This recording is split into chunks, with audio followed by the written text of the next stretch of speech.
Hello, hello. Welcome to your reading. A little scratchy throat, but we'll power through it. So I've hidden last names. Let's go ahead and share screen. Get right into everything. We got a cat, Mr. Felix, Mr. Felix, as they call him. He's very rarely doing this. So this is a good sign, a very, very good sign. So, we got a Libra sun at 26 degrees, first house, with ascendant in Libra also, with South Node on the ascendant, with Mars on the ascendant. So much Libra energy with your moon, 29 degrees, Virgo, which is on the cusp of Libra. So it's like you're nearly big three. You're like an inch away from having your big three in Libra. Like, whoa, shit. I mean, with that, you got to think about the fact that already off the bat, we see some Scorpio energy down here, which is going to give some water. We got a bunch of air. The fact that your moon is still technically in Virgo gives you that earth. And we have water, but we don't have fire. Jupiter in Aries, yeah, okay, but like none of the personal planets in fire. So what that does, Felix, don't bite my arm, you Scorpio boy. Felix, what? Didn't even touch you. Trying to get me incriminated with your meows. Okay, so basically, this is an interesting chart. It's a very aspect-heavy chart in terms of what I look for. When I look for the main aspects, or the main aspects I look for. So one quick second, let me move my drink over here. Not my cat stealing it. So, in essence, let's start with the fact that the moon's in Virgo in the 12th house. I mean, with cusps aside, that's just the way it is. And basically, like Virgo moon, on the cusp with Libra though. So we'll kind of, Fetty, stop biting my toes. What is wrong with you? I don't know why he's acting out.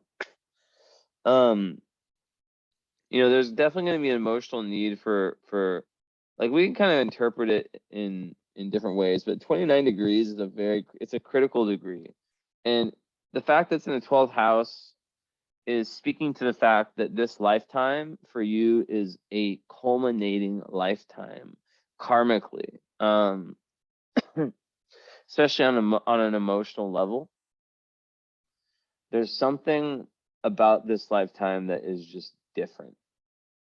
Now, when I look at your North Node in Aries, it's like very obvious to me. Being an experienced astrologer, it's very, very obvious, like what one of the big cosmic messages is. But I'll talk about that Aries Libra stuff next. For now, let's just focus on 12th house moon in Virgo in the 12th house. Excuse my coughing. Should subside soon. But anyways, the 12th house deals with a lot of stuff, but it's a very karmic house. It's kind of like some of us have this like drawer or closet that we throw everything into, and we don't really like care about what's in it. It's just kind of like all our shit, we just throw it in there. The 12th house is where all that comes to the surface, and we're faced with very, very heavy karma. Now, moon at 29 degrees is doubling down on that because it's the last degree. So what happens in the 12th house moon, the 12th house moon, is that there can be, it's very close to rising. So that's like but it's in a different sign. So it's kind of like a mix of like first and 12th house. It's definitely 12th house, but it's like Excuse me, Jesus. Basically, you can be a lot of times 12th house moon people can be their own worst enemy. There can be issues with the mother. And as a Virgo moon, it would make you tend to be more, what's the word? Not self-degrading, but they can be self-degrading, self-critical, perfectionist, and it can have a really dampening effect on relationships because you know, on one side of you there's like this need to perfect, this need to have everything right, but then also there can be a self-sabotaging part to it, right? I think that the relationship with your mother is extremely karmic and extremely important. And the 12th house is also the house of repressed energies. So if there's any energies you repressed, if there's anything, if there's any, Virgo moon can be very anxiety ridden, right? It's no surprise. It's no new thing that Virgo moons tend to experience anxiety. Sometimes anxiety disorders. In your case, it's squaring 3 difficult planets, which is Uranus, Neptune, and Chiron. Chiron is kind of asteroid, but still counts. And the nodes, opposing nodes, excuse me. So what that tells me is that there can definitely be some kind of self-defeating emotional patterns that you might be very unaware of that come from past lives. And in this life, you're really trying to break them down, right? Now, one clue is when you look at all this Libra in the first house, right? Which is in the house of Aries, its opposite sign, which is like a surefire sign of a karmic imbalance between the Aries and the Libra archetype in astrology. So there's 6 oppositions in astrology. They all deal with 6 signs that are opposite. They're also called axes, so this is the Aries Libra axis. And when you have one of them highlighted or multiple highlighted in a chart, you know that's an area of karmic contention. Something that's very that must be dealt with in this lifetime, and that's been a struggle. So with this, especially with the Virgo moon, which can have like a tendency to like overanalyze and kind of like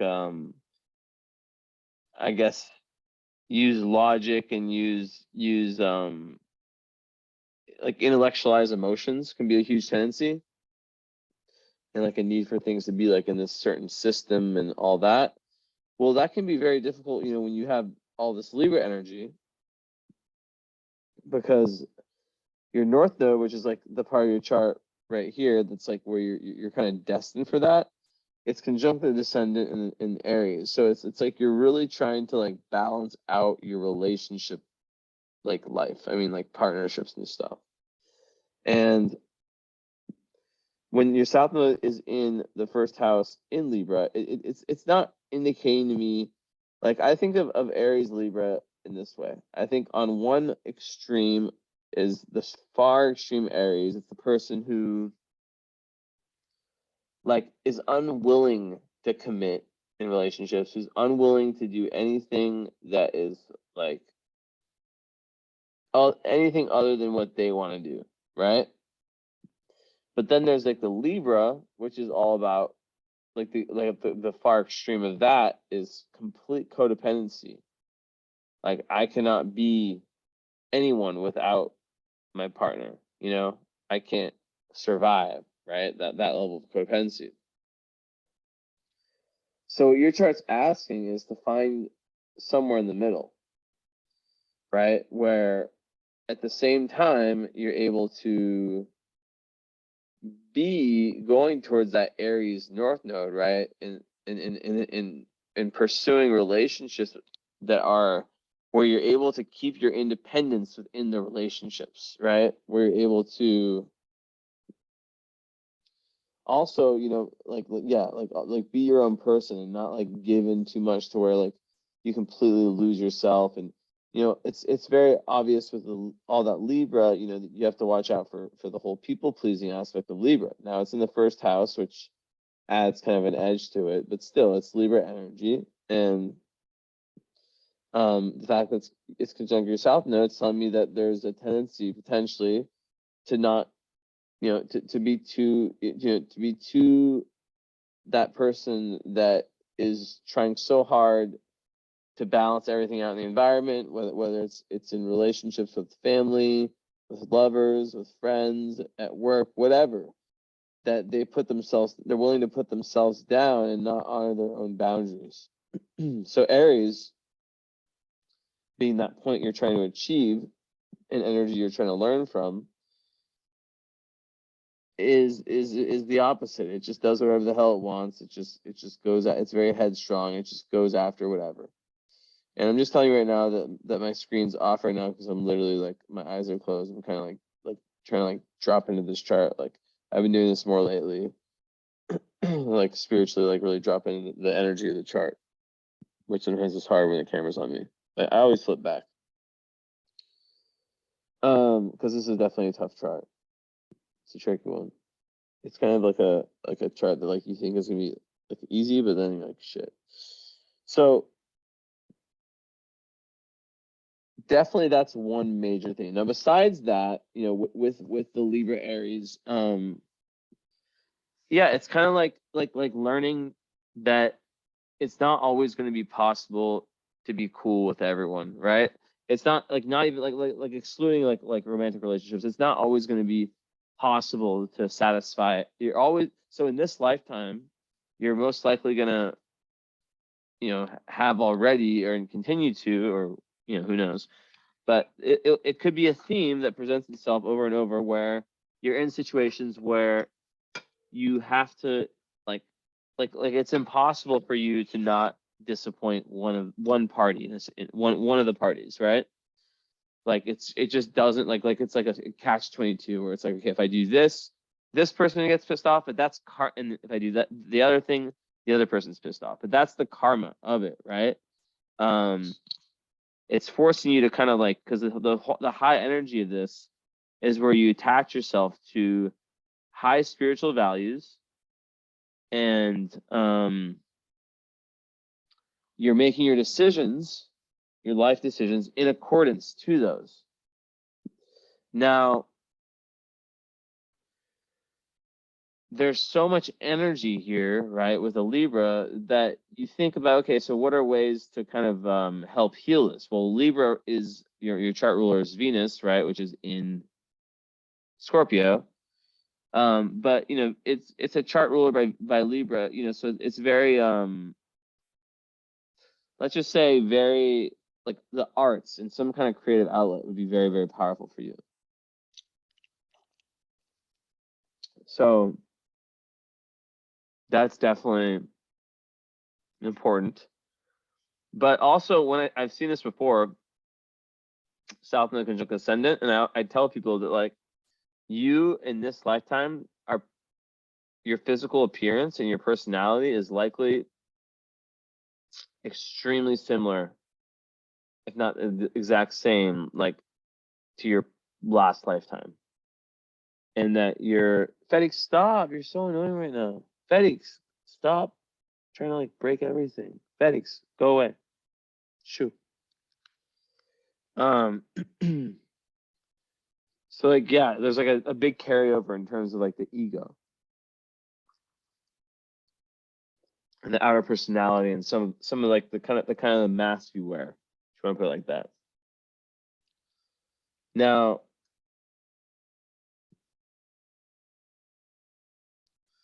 relationships are an area of life where there's much contention, and where you're pushed to like learn to hold your own ground and to not allow yourself to be pushed around. which, with your Venus in Scorpio conjunct Pluto in Mercury in the second house, it makes you someone who is a very, very strong lover and a very, very strong communicator. And Aries ruling your seventh house and descendant, it can create a very like action-packed, even dangerous, not dangerous like actually dangerous, but like just like combative relationship life, on a psychological, and when I say physical level, I don't mean like domestic violence, that kind of stuff. I mean, do I see anything about like, yeah, I mean, I wouldn't go that far, but the Scorpio archetype, it's definitely like making it, relationships are an area where there's a ton of karma for you. So what does a Virgo moon need in the 12th house to feel comfortable in relationships, like and just like within themselves? Well, they need a lot of alone time, right? They need to feel that refuel. They need to feel that refuel. They refuel by spending time alone, and not all the time, right? And kind of like moving through their energy like that. They really enjoy it. Very, very imaginative and all that. And his Venus, let's see. But yeah, like the low energy of the kind of Libra South Node, is that can be presented, right? Because there's a high and there's a low to each sign, right? So I have to talk about Libra because you have so much of it, and Virgo because it's your moon, and Scorpio because you have a lot of that. Well, with Libra, it's extreme indecisiveness, and in essence, it comes from a lack of discernment of what is right and what is wrong, even though it's the sign that rules justice, right? Which is the irony. They can get so overwhelmed by the polarities, from things as trivial as like, what should I wear? Like, what should I, how should I do this? Like, what school should I apply to? Like, blah, blah, blah. What should I do with my life? To like, like deep things to small everyday things. It's like, so there's a big lesson for you in terms of like being more pioneering and less people pleasing, less like really worrying so much about like other people, if that's something that's come up for you. High Libra is a very beautiful energy that's super, like, I think of like designers, I think Libra, artists, people who are able to kind of channel the beauty and see the beauty and bring the beauty and bring the pleasantness, right? It's ruled by Venus for a reason, because they can be very like connecting people, right? Who connect people, very social beings.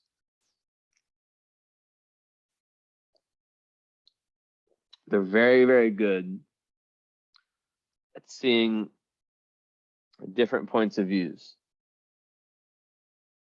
Put my camera back on for a little bit. So, why is it done? Yeah. So that's kind of like a lot of that energy. So when you see that, you think, okay, well, this person needs to find like a creative outlet. Especially with the moon square Uranus and Neptune, and then also Chiron. Now, I spoke about potential mother issues. I don't know if you bought a follow up. If you haven't, I highly suggest it. I would give you one for $90. I'd give you the reduction. It's usually $150, and then we could talk live about all this stuff. But yeah, so just let me know about that.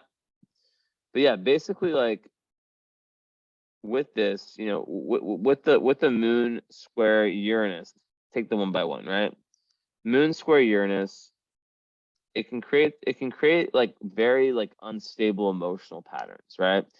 And it's already moon in the 12th house. Your emotions can be your worst nightmare, your worst enemy. You can be kind of like self-defeating behaviors in that way of life. But a lot of that comes from this square. It can make someone have very little patience, and very volatile emotions, right? Where it's like very up and down, unpredictable. And so like big highs and big lows, basically, right? And they're also, it makes you inherently like a rebel, like someone who's a rebel, right? Which, when we connect the dots and we think of like how that works with what I was saying about the Libra. This is an alcohol, as I say every reading. This is kombucha.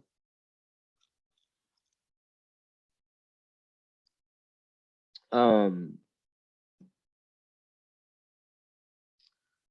we think about it like that,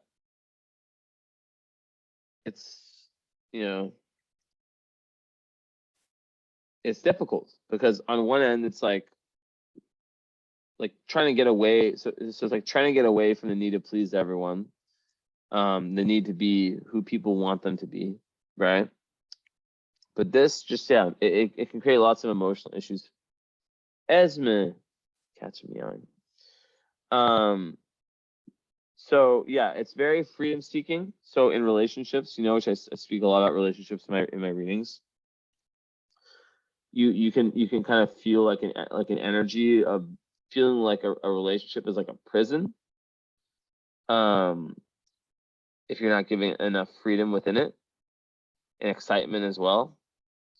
But overall, like it makes you like very very freedom seeking, very like change seeking, very not afraid of change. And sometimes you like in the 12th house, you need to take a break from like your regular life, from other people, from just what your reality is, to get like in touch with yourself and like rejuvenate your feelings. But really, like, it's very important to like develop coping strategies, like grounding techniques, if it's meditation, whatever it is. But the fact that it's these two are connected is very good for psychic abilities once you're able to get past the more volatile parts of this, where you can like actually get like very flash downloads. It's just like zoom zoom. It's like thunder. It's like light, like a little thunder, like downloads when you're able to calm yourself. But that's the step, right? So yeah, learning to be less impulsive and grounding is super important with that one. Now, when we talk about Neptune, that is different. So that is it makes one like super sensitive, like the ultimate empath, which is a good thing. But with this one, more than any other like aspect, I think that like the mother, like how you were with your mother, which I see the 12th house moon typically, like I really want to have a follow-up with you. I hope you end up going with it, because I want to know, because your moon, I'll show you again on the chart just to get an example, because it's very like difficult to know what direction. So you see your rising is at 1 degree, your moon's at 29 degrees. So it's so close to your moon, to your rising, even though it's in a different sign, that it's basically like, if your rising was like, let's say 7 Libra, and your moon was like at 5 Libra, I would say you have moon in the first, and you'd have moon in the first house. You have moon rising. So it's kind of difficult to know, but like in my system, it's a different sign, different house. And a lot of times, like with the moon square Neptune people, I'll go back to my face. It's like the way that they're nurtured by their mother is extremely important. Like some people, it's like, everyone, like this is like universal, but like to this individual, like they can hold on to like what they took in from their mother. Like they can hold on to like shame, guilt, like all these like difficult like emotions for so long, until like I've had clients who've told me like it wasn't until 28 or 29 or Saturn return or whatever, where I realized like, oh shit, like this shame that I've been holding on for my whole life is actually not related to me. Because the Neptune energy, it picks up on like these very subtle energies and nonverbal cues. So it can definitely also be like another indicator of psychic abilities, right? But like the whole point is like if your mother instilled any negativity, even when you were super, super young, it could greatly shape your life. Whether it's like acting like a victim, any kind of like escapism through drugs, alcohol, stuff like that. So that has like a massive, massive impact, and it can create someone who, like, if there was like kind of that difficulty, someone who wants to like really withdraw into their own imaginary world and not really face reality, right? So if there is a healthier mother-child relationship, then of course it's a healthier emotional life. But with the Neptune square, there can be definitely challenges with women that come up. So the key with any like moon, Neptune, moon square, moon opposite Neptune is expressing emotions. There can be lots of fog, like metaphoric fog that's created around the emotions. So being able to face them head on is extremely important. And basically that's kind of how it gets healed, is being able to like express them, and you can even do things like filming yourself. Like if you like make like you don't have to show anyone like videos or anything of that sort, right? It helps you. Neptune rules cameras, rules mirrors, rules all that stuff. So it can help you get in touch with these other parts of yourself. But yeah, I'm just very curious like how the Virgo moon, which does have its benefits. It makes someone very, very loyal, makes someone very, very dependable, consistent, someone who's able to really, really be dependable and be the same person day after day. There's definitely a very strong link between the emotions and the body. So when Virgo moons overwork themselves with that need for perfection, they can feel it like in their body, like, and you can literally like and a lot of times the mother was like a perfectionist also, but you can quite literally link the body part. One second. Like you can pretty much like look at like the psychosomatic hold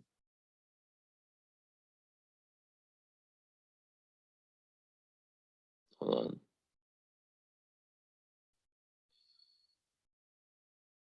Yeah, so each part of your body is represented by a different like emotion, so you can really like find that link. Like if it's like your shoulders, I don't really know them by heart, but like you carry shame somewhere in your body. If you have like shoulders, it's like you're carrying something, you're carrying like an energetic weight. So you're really getting into that kind of study. So let's see here. One second.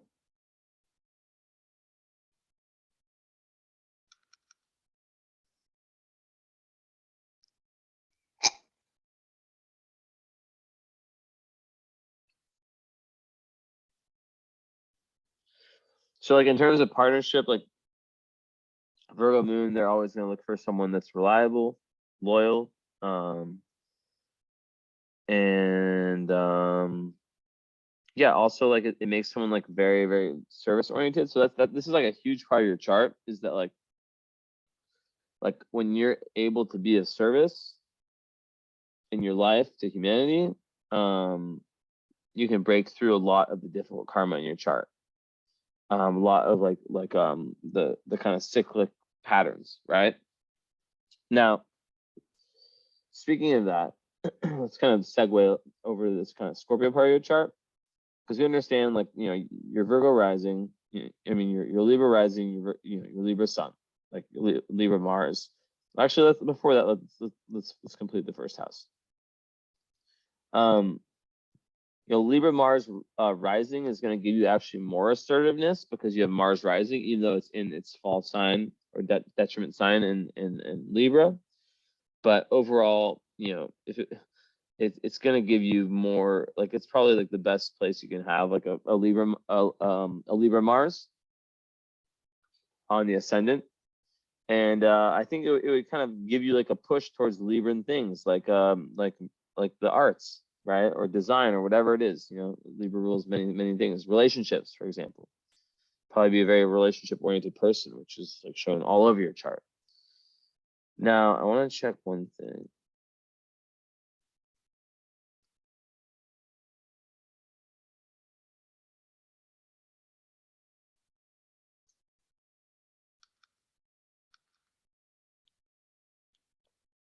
Okay, so you don't have Spica. You don't have Spica conjunct your sun.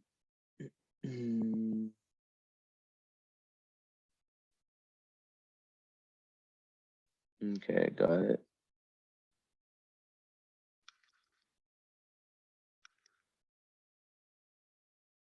So Eros conjunct Venus. I have to remember that one, but yeah, basically, let's see here.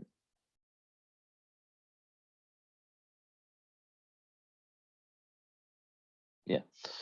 So, I think that definitely like there's a level of like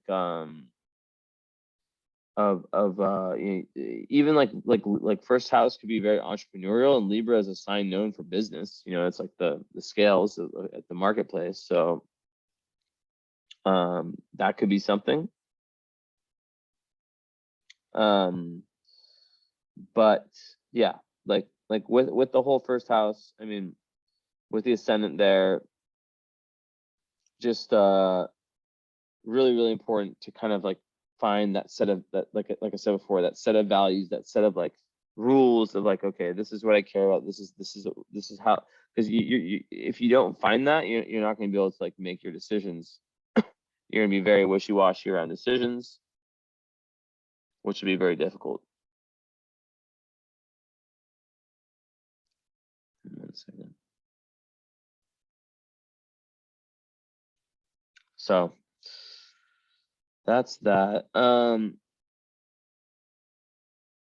So the Scorpio part of your chart is very much very intense. In the second house, it's once again, having a Libra rising, it makes it so everything is flip flopped. I wrote about this in a post not too long ago. But what happens is that the first house is Aries. I'll share again.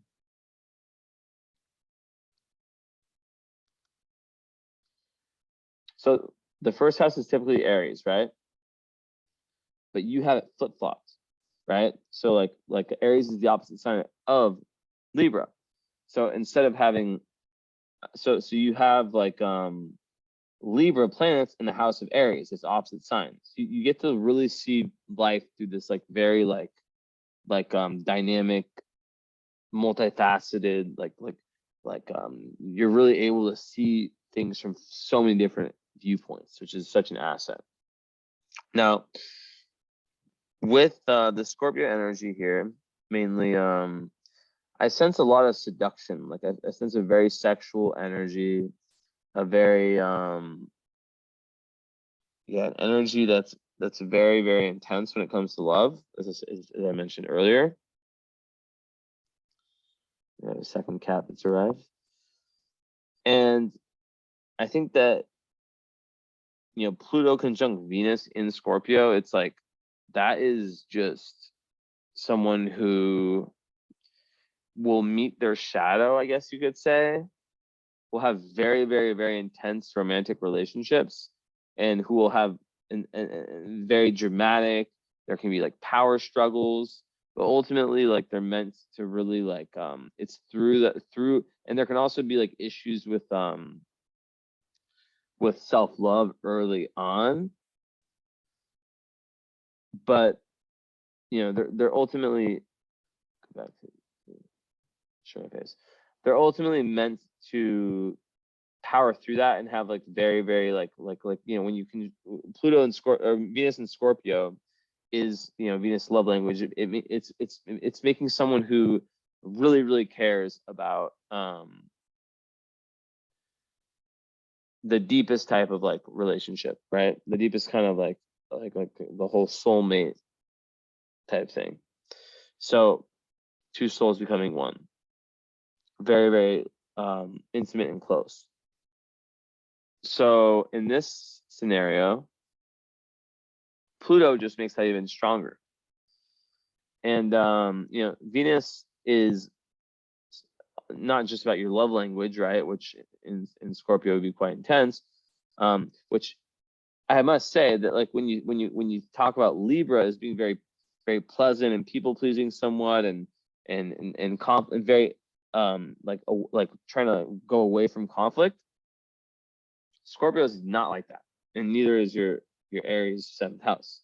So I would imagine that like that's an area of life where conflict and drama, and where you're kind of forced into these like real intense death, rebirth transformations. That's where it comes up in relationships. But like I said, Venus is about self-love, not just like outward love.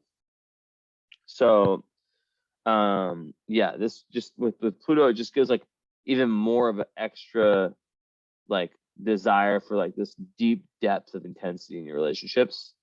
And like anything surface level, bye-bye, right? It's like very like there's a need for like very like deep, intimate conversations. They're very honest, exposing vulnerabilities, the deepest feelings. And yeah, you can definitely be attracted to someone who's brave emotionally, and who's kind of who's honest, right? Who's solid. With the Virgo moon, we already talked about that.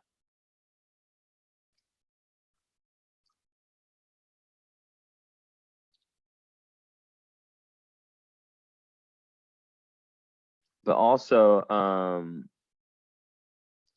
you have to watch out for power struggles in relationships. Like if it's the wrong person, there can be this like this ongoing drama, this like almost like this game of like tit for tat, like back and forth, like drama, that happens, and that continues to happen until one person, until the self-love, right? Like when one meets develops the capacity for self-love, then they start to be able to cultivate relationships where it's about mutual empowerment instead of like battling against the other person. It's about bringing each other up, and that's like a super strong point in your chart. Now, also this relates to Venus is not just, it's like these freaking annoying fruit flies everywhere in my apartment, even though I have like everything's been shut. But this combination really, you'll definitely like wanna like have a person that has like a very powerful presence, and who's also going through their own kind of like who has like potent emotions, you could say. But the whole thing is that there's a big need for having a strong sense of self, which goes back to what I was saying before with the Venus, with the moon, squares, and getting past those, which I would love to hear more about if we get the chance to do a follow-up, because I kind of need to know like what your lived experience is, right?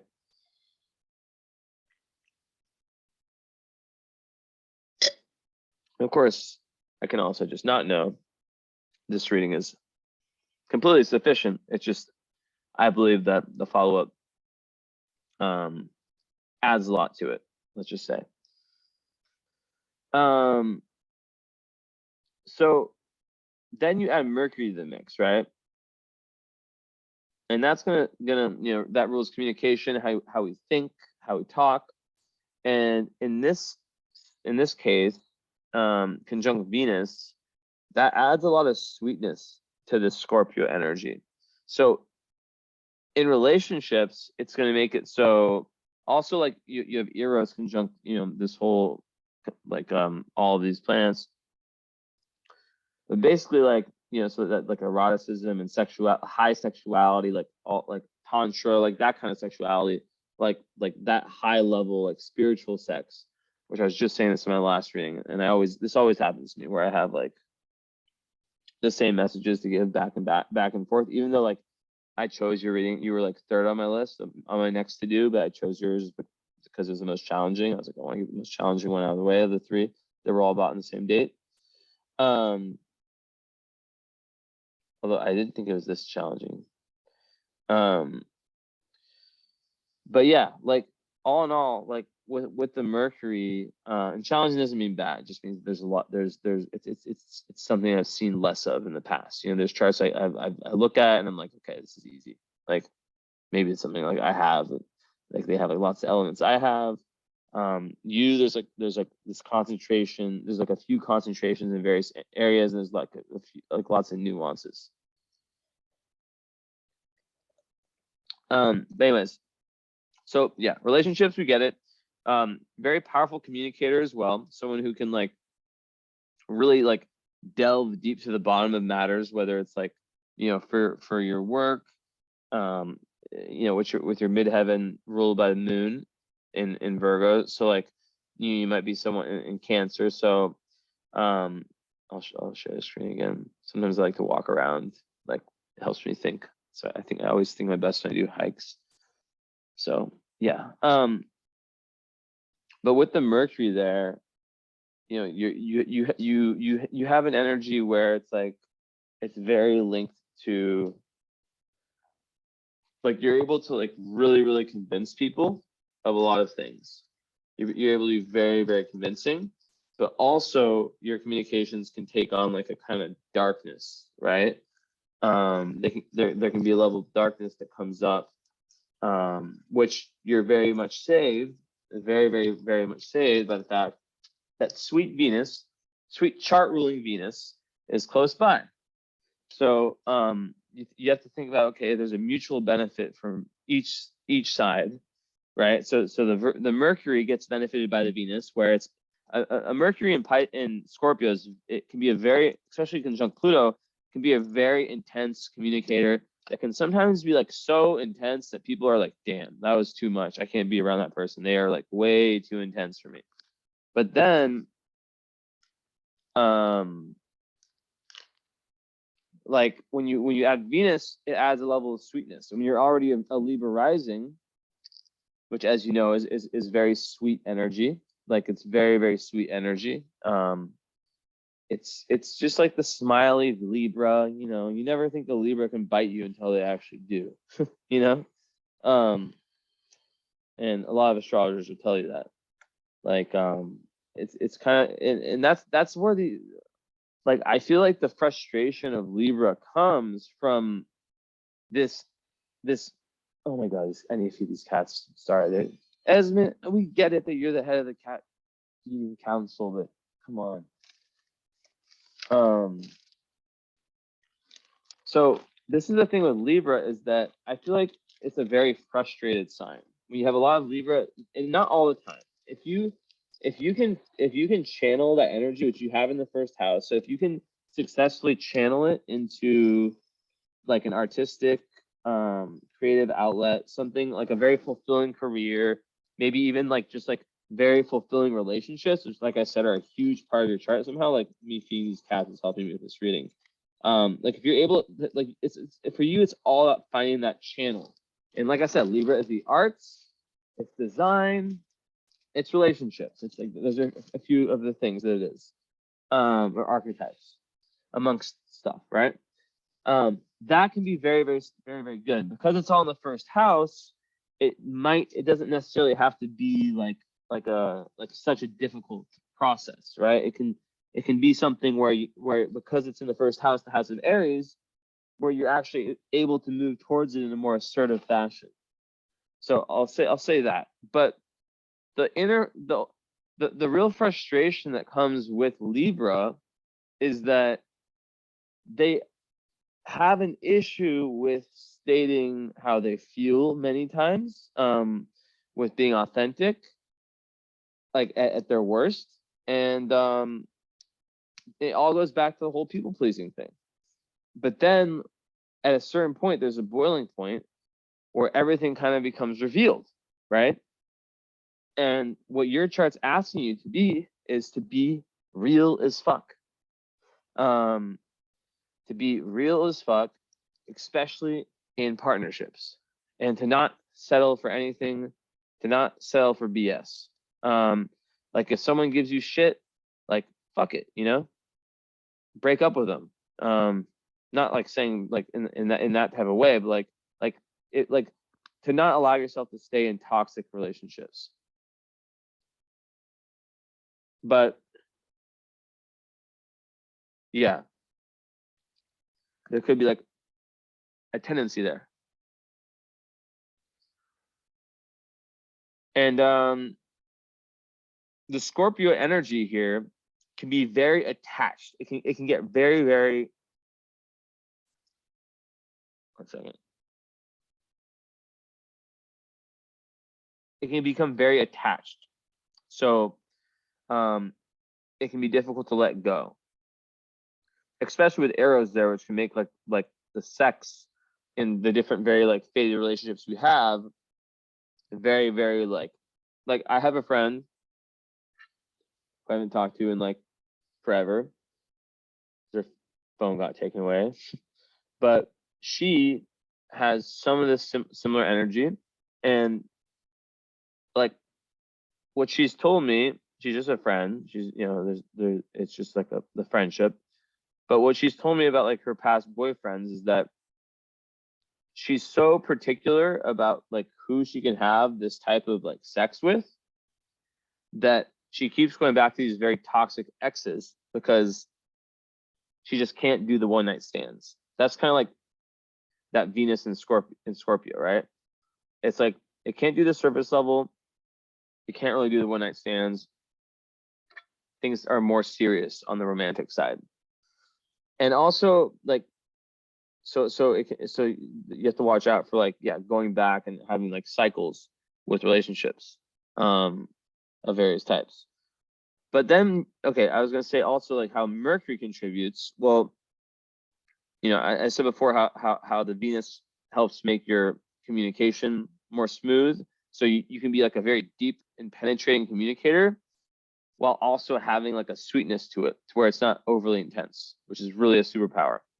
Now, on the flip side, Mercury and Venus together in Scorpio, first of all, it's going to make you very, very good at communicating, just in general. Like you're a master of communication.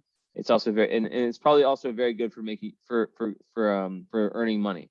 Like I would imagine that you have a lot of ability through your work, through your talk, but just through your research, through your thinking, whatever, your deep thinking. Oh, and you have Mercury retrograde. How did I not catch that? Ooh, natal Mercury retrograde. You see the chart gets even more complicated.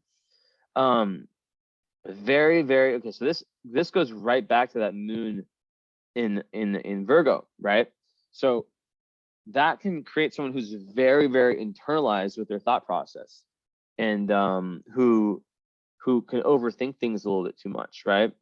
And you're born 87, so you've had your Saturn return. So it's not like you haven't, how do I say it? It's not like you haven't, like you've probably gotten past a lot of this, but it's from a karmic perspective, Mercury retrograde, which I think like, is it like 20% of the population, 15%, something like that, has it. It's not that common, or is it like lower? I think it's 15, 20. There's all these different numbers, but like basically like it's not like Mercury or like Saturn or any of these outer planets retrograde, which I barely touch on because, you know, I don't want to have like a 15-hour reading. But like in essence, you know, the Mercury retrograde is very important, and communication in relationships of the deepest sort is extremely important. So and not just relationships that are romantic, of all sorts. And when it goes back to that moon square Neptune, I told you how like there can be a level of vagueness, right? That like where the person that has the moon in Virgo, they can overanalyze. Mercury retrograde, they can overanalyze, like ruminate, create all these like imaginary scenarios in their head of like of what things can be. But then there can be a level of paranoia, like whatever. But it's all about just like really like doing all this work to gain a higher awareness of yourself and a higher awareness of like how things work within you, and to also communicate. And that's where it goes back to this whole thing when I'm telling you about like the kind of ideal partner is someone who's very understanding and someone who's very like easily able to kind of go into different, who's able to understand like the emotional complexity, and who you're able to talk to and be like, look, this is how I, for example, like reality checking in psychology, where you're able to like be like, hey, this is how I'm interpreting like what you're like the vibe you're giving me, or like kind of like, this is how I see it, like, is this real? And kind of just checking in, or having like friends that are like, more like consulting, like close friends or counselor, whatever, therapist, whatever, who can give you like that other opinion, right? Because that's very, very important.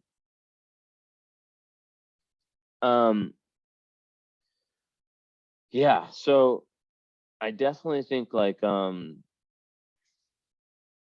yeah, something like career level, like some like definitely like a superpower for being able to like to just have this like just like when you get interested in something, you're able to just research it like crazy, just like go in and in and in and deep and deep and deep and deep and deep and deep and deep, and have this like superpower. That has to be something that you're like really connected to.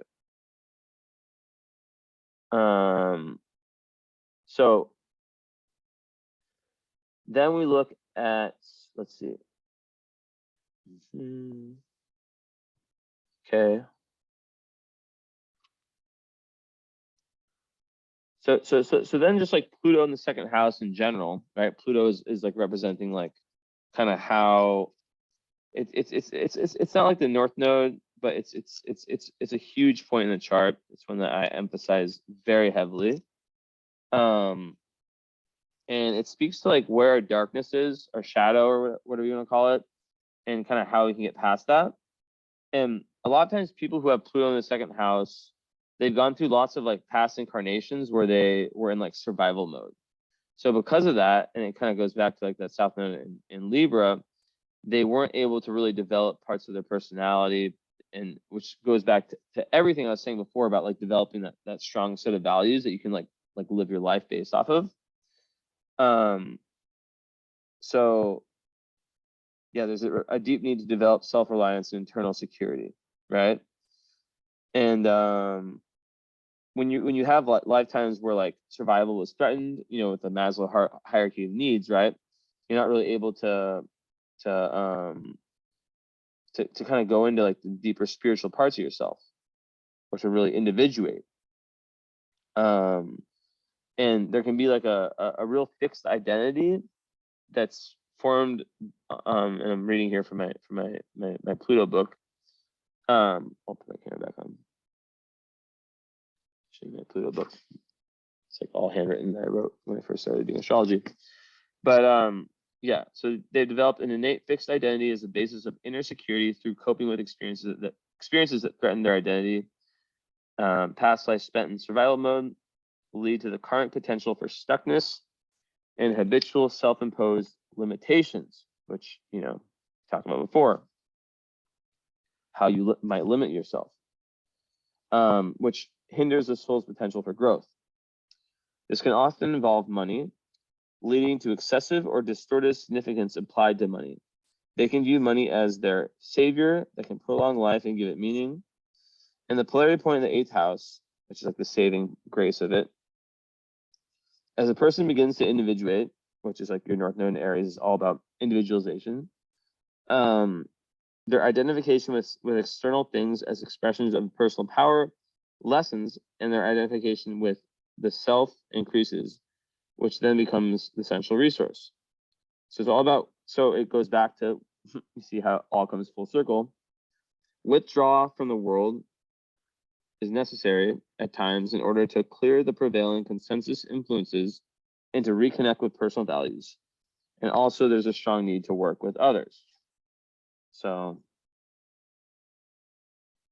yeah, it's like based on this need for you to develop self-reliance and internal security, which when we look at, going back to the chart, when we look at, the fact that, Libra is a south node, with the information I just gave, we connect the dots and we can think, okay, this person like maybe clung on to relationships or clung on to, to the social norms at the time, whatever it was, that pushed them away. So this lifetime for you is karmically a lot about like getting away from those cycles and pure individualization.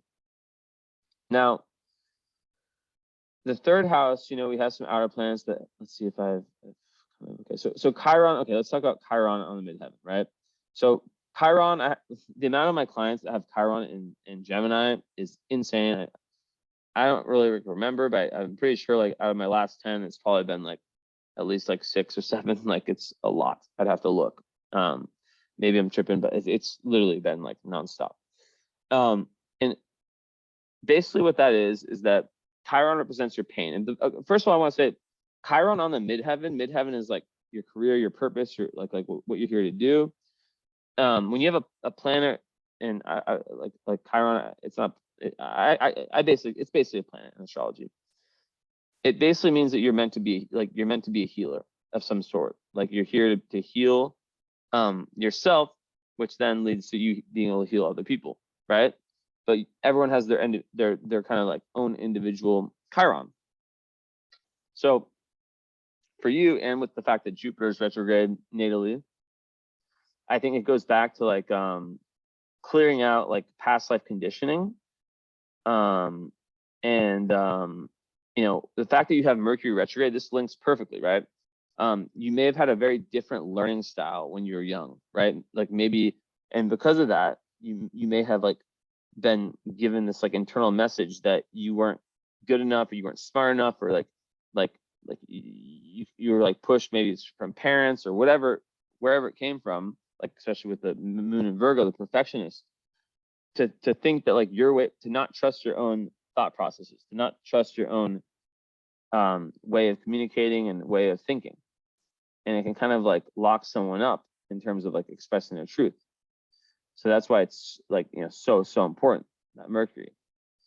So it's like all about like getting past that, and finding that voice. It's like throat chakra work, right? Which with all that Libra energy, which can be very people pleasing, that's, a huge hurdle. And once you get past that, a lot opens up. Now, speaking of communication, the third house down here, we have Saturn and Uranus. So Saturn, Uranus in the third house, and IC's over here. So we have like Neptune conjunct it.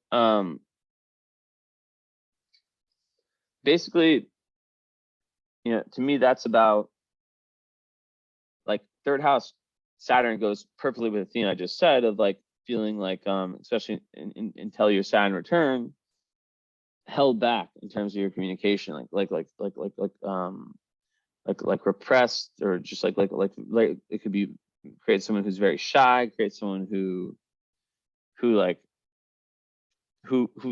just like has trouble voicing their true being, right? Back to my face. So with that,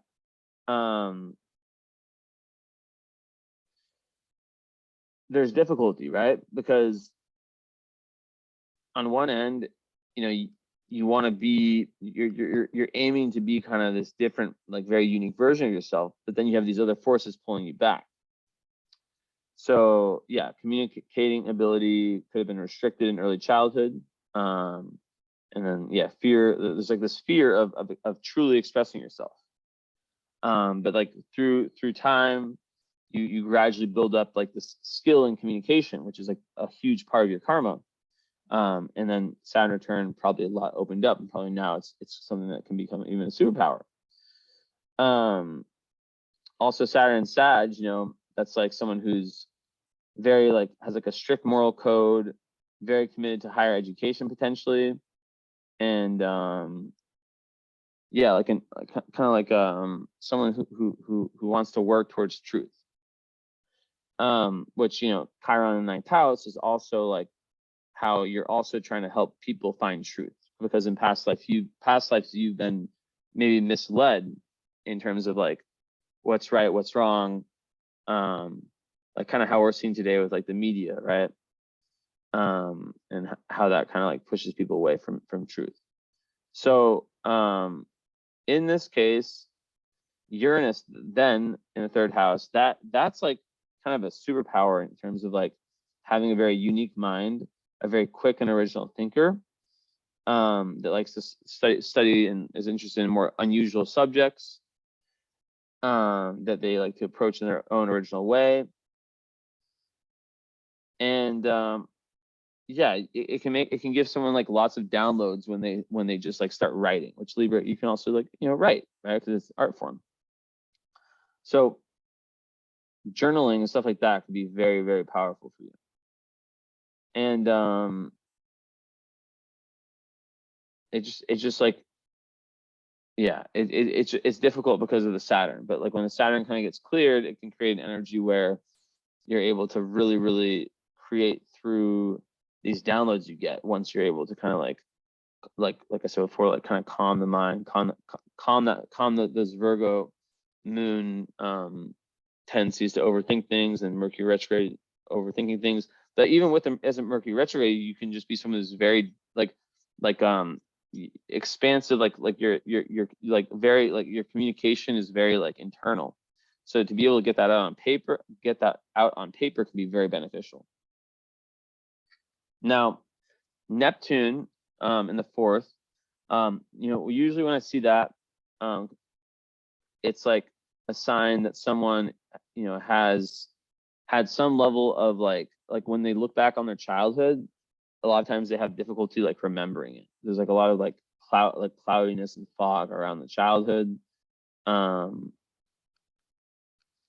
So yeah, like they can. It's interesting because like on one hand, it can make someone have like, let's say someone had like a traumatic childhood, which it's Isis Capricorn, so like it could have been ruled by Saturn, like a restrictive childhood in sorts, especially like when it comes to like the whole communication thing and all everything I've been talking about. But it can make someone sometimes either like have like a false kind of memory, a false recall, or a false interpretation of like what their childhood was really like, right? Or they can like hold like idyllic memories of home and family life that may like not be accurate. So also in terms, it relates like seeking out like a more like when you become an adult, seeking out like a I don't want to say like a spiritual home life, but like having a home life that you can where you're really able to like kind of escape into your like cocoon, into your like imaginary place, like which speaks like the whole thing about time alone and whatnot. But more on that, let me just pop up in some notes. One sec.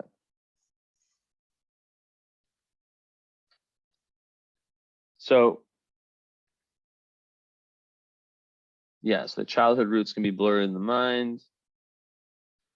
There can be like lots of like there lots of people with this like buried childhood stuff that happened in childhood deep into the subconscious. And it can literally seem like another person's life that she once watched in movies and just only remembering like fragments and scenes from it. So it can also make like one parent kind of more absent, whether it's like physically or metaphorically. And a lot of times, like Neptune down there talks about a divorce. Not always. Sometimes it's even people who grew up in like an orphanage. Somehow, like some level of like loss relating to the parents, maybe even having lost the parent. And yeah, there can be like just this general confusion about the origin. And it can even create like an energy in extreme cases where there's like, because it is square Mars, where there's like a confusion to the true identity of the parents, right? But on a very strong side, you know, Neptune is connected with the collective unconscious. So this gives you like a very great gift in terms of like inheritance from like the ancestors of like occult powers, and it's like very, very magical placement. I talked about it in my post before, in the fourth, eighth, or 12th house, having Neptune there. And yeah, it can create like some very strange facts around the family of origin and childhood. And also one thing you have to watch out, like when it comes back to boundaries, is like having your house be like like a place that like you you just like allow people to stay at, and your home is sacred to you, right?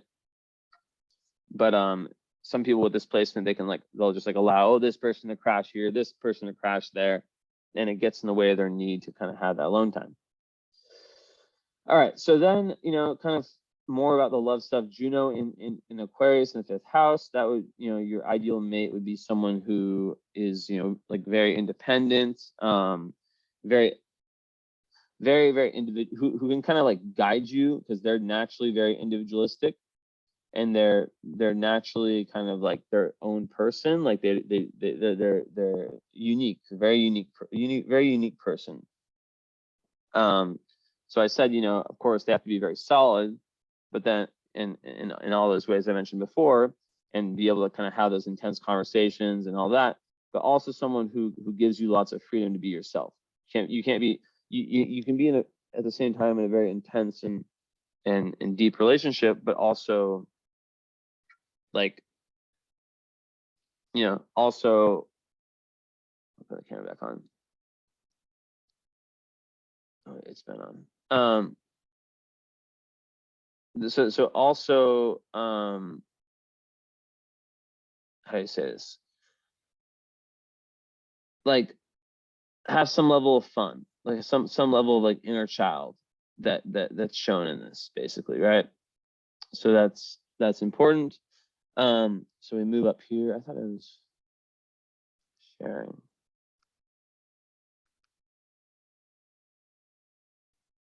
So talked about the North Node and 7th house, this whole 7th house vertex there too.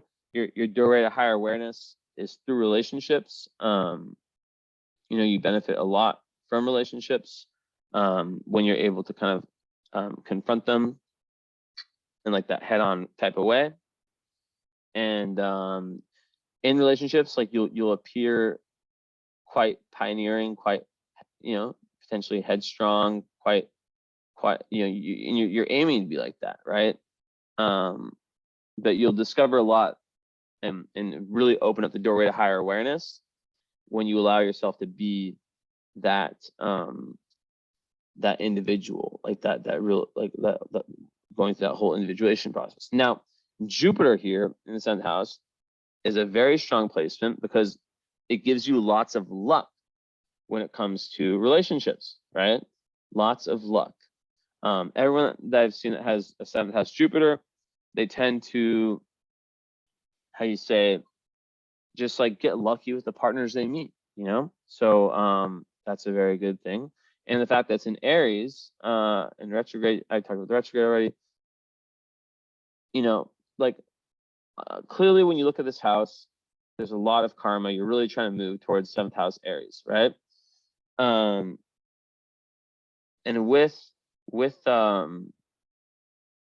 Jupiter there, it's basically kind of saying that like, okay, like it's going to be difficult, but we're still going to give you the universe is still going to provide you with partners that you can really expand with.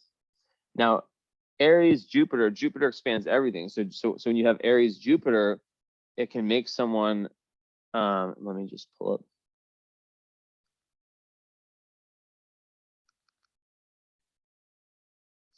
These.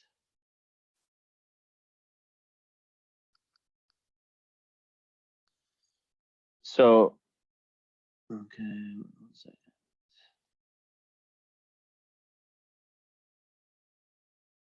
Yeah. So yeah, it can make someone definitely more like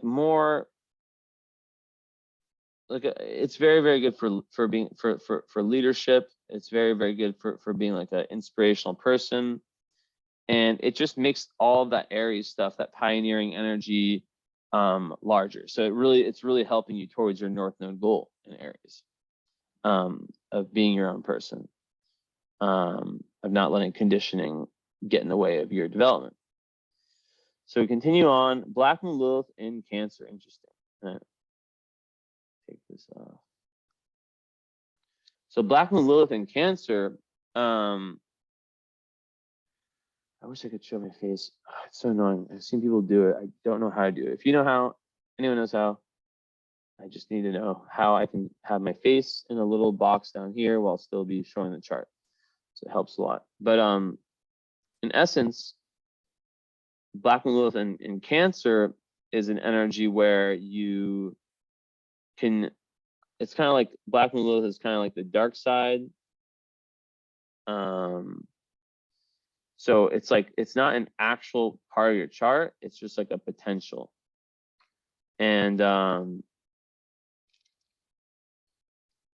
in essence, I always think of that one as second.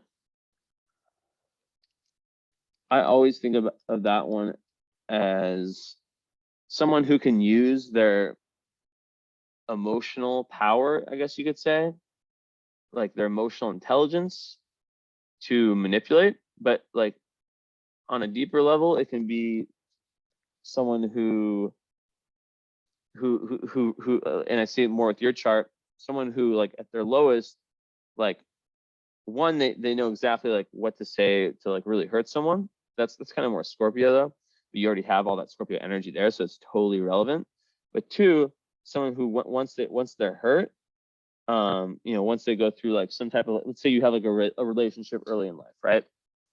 Because like realistically for you, like relationships probably have been a theme in your life,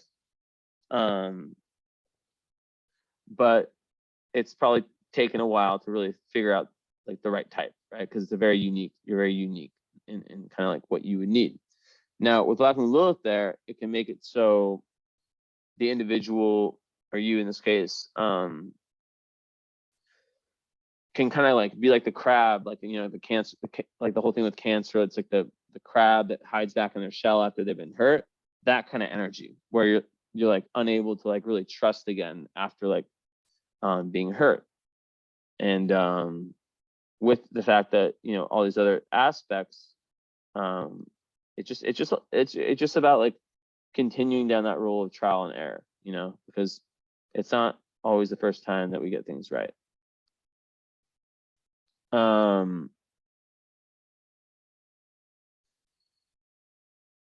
So in the 10th house, it can kind of create an energy where like in the public life, like in your job or your career or whatever, there can be sometimes like a air of like superiority, like where you can be like ambitious to the point that you're like overriding other people, and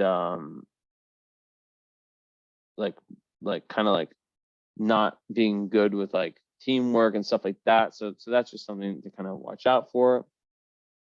There can be, yeah. So let's see what else I'm gonna say about that one.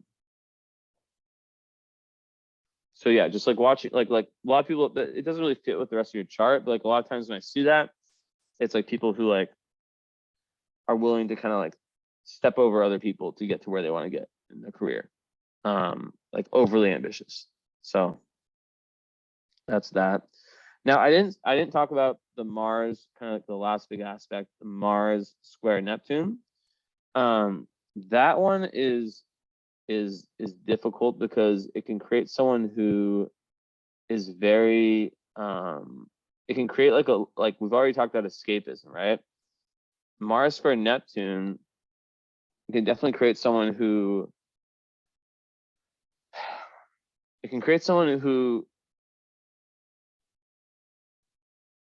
you have to definitely watch out for substances. That's one thing. But it's like it can make one really like have a mistrust in their ability to really go after things in like a very direct manner, which is like totally with the Libra energy. And also back to like the Libra Mars stuff, difficulty in pinpointing like what you want, right? And there can be like a lot of fear of rejection, criticism, stuff like that. And easily, and it goes back to like that whole paranoia thing where you can like easily imagine like how something can go wrong, whether it's in relationships or whether it's in everyday life. But you know, on a spiritual level, it makes you very attractive. Like it makes you like the pioneer, like the person that really wants to look out for like the underdog. But also someone who's very like pulled towards the occult and interested in like what's beneath the surface, like kind of like what your whole Scorpio energy is helping you with, right? But it can also create sometimes like a hedonistic energy, where there's like almost like a bottomless pit when it comes to like sexuality or any kind of addiction, right? So yeah, it's like really having to like kind of hold that back, because like kind of like the, how do you say it, like anything that related to the senses. But really it does bring lots of bravery, fighting for worthy causes, and where your passions are not like bound by like the traditional like public standards, right? So it, once again, the theme of getting away from conditioning. But what can happen with this is that there can be lots of discouragement, which goes back to the Black Moon Lilith in Cancer, where, and back to the Moon in Virgo, right, in 12th house, where a setback, like the whole thing with Moon in Virgo is that like there can be this 100 or 0 attitude. If you don't get to 100, then you're like, okay, fuck it, I'll let myself fall to 0. It's all about like each day being like, okay, maybe today my best is 100, maybe tomorrow my best is 20, maybe, and maybe next day it's 40, 50, 60, 70, 80, whatever. But the whole point is that you're really, really trying to have self-compassion for yourself and your imperfections, right? And this is another one that can, you know, come down to like these like misunderstandings and like not like fog around like seeing other people's motives. So yeah, it's really important to like have that faith in yourself, especially when you feel like scared or weak or like life is really challenging you. And just know that like when you think of like Virgo, I was just saying this yesterday, the opposite sign of Virgo is Pisces, right? So when you have like any sign, your sun, your moon, right? Like with your sun, show the chart again. With your sun, it's like you have a lot of, you know, obviously all of Libra. You think, okay, so what's the opposite sign of Libra? It's Aries. So what can a Libra learn from an Aries, or Libra energy from Aries energy? Well, how to be bold, how to just do things without having to ask first, how to move into, you know, that true authentic version of themselves, and like, kind of like being like unapologetically themselves. So yeah, that's a very, very important part. But yeah, there can definitely be some kind of like confusion and kind of like difficulty, like, yeah, pinpointing like what it is you really want. So that's goes back, and that's how I'm going to finish it. That goes back to this huge theme around really like developing that value system of like this is what I want in life. This is what I value, and this is how I'm going to base all my decisions off of, right? Let's see here really quick.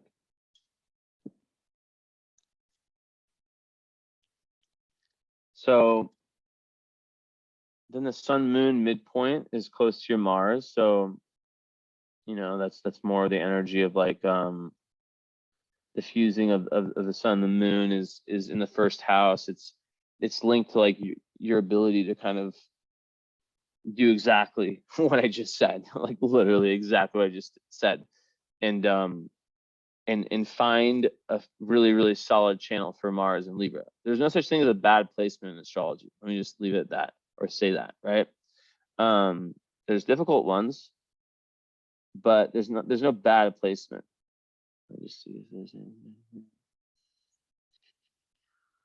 Yeah, so there's no bad placements. It's just like the difficult ones, you know, are linked to that. And also, I want to say that like Mars, and I need to talk about how part of fortune conjunct Sun, that's very strong. So 2 more things, I guess. Basically, 1 second. So we understand that whole thing.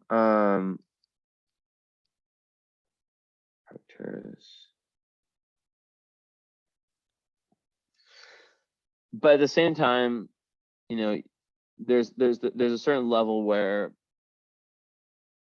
that decision has to be made, right? The decision has to be made of like I'm going this direction and then never turning back. But with a lot of these energies, it can be very difficult. That's why there's this like that's kind of like the karma, right? Why you're meant to be a healer with Chiron in the midheaven, because you have to go through lots of trials and tribulations.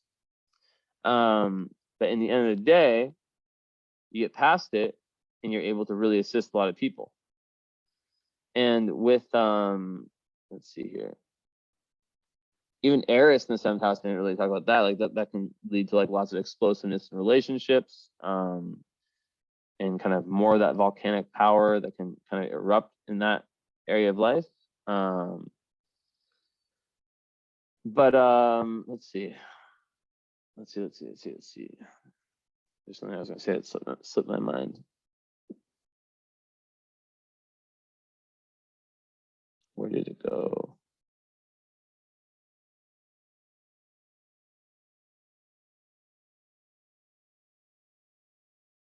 Yeah, I guess just Mars in general, like in that position in Libra, right? It's such a key point in your chart. You know, it's like what is that? You know, what like, because I know a lot of Mars. My girlfriend has Mars in Libra, and I know a lot of people with it who struggle because that once they give that meaning to their life, once they like really find what it is that they want, they can become like ultimate diplomats, you know, like ultimate people who are able to kind of like be the mediators, be the people that can be in between. And now I remember what I was going to say. Kind of be in between, like understand the 2 perspectives, the peacemaker kind of people, right? Which can be very good for any types of careers or just in your everyday life.